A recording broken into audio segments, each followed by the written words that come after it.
تین باتیں آدمی کو ہلاک کرتی ہیں: حسد، حرص اور تکبر۔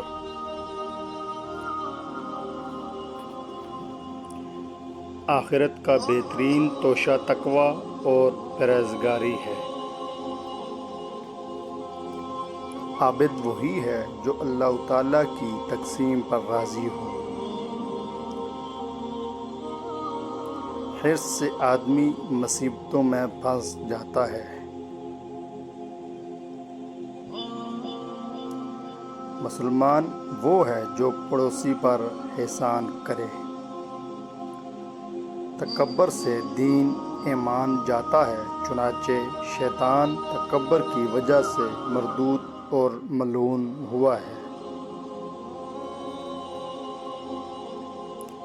حسد ایک آگ ہے جو انسان کو جلاتی ہے اور دوسروں کو عداوت پر ابھارتی ہے۔ ایمانداری وہی ہے جو آخرت کے لیے توشہ جمع کرے۔ چپ رہنے والا آرام سے رہتا ہے اور سلامتی اس کا ساتھ دیتی ہے۔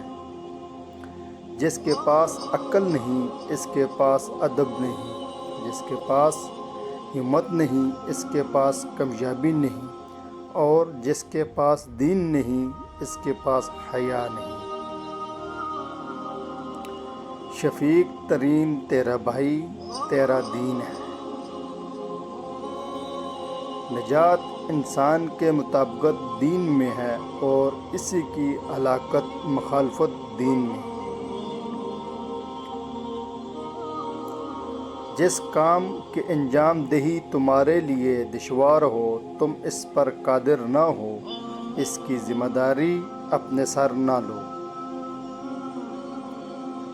اعلیٰ درجے کا معاف کرنے والا وہ ہے جو انتقام پر قدرت رکھتے ہوئے عفو درگزر سے کام لے۔ اس چیز کے در پہ نہ ہو جس نے تم نہیں سمجھ سکتے یا نہیں پا سکتے۔ اگر تم چاہتے ہو کہ لوگ تمہاری تعریف کریں تو تم نیک کام کرو۔ وہ سب رخصت ہو گئے جن سے مجھے محبت تھی، اور اب میں ان لوگوں میں ہوں جو مجھے پسند نہیں۔ دنیا کا رنگ بدل گیا، وہ نیکی سے محروم ہو گئی۔ کوئی نہیں جو ظالم کو ظلم سے روکے۔ وقت آ گیا ہے کہ مومن سچائی کی راہ میں بے چین ہو کر نکل پڑے، اپنا سب کچھ اللہ تعالیٰ کی راہ میں قربان کر دے۔ ذلت کی زندگی سے موت بہتر ہے۔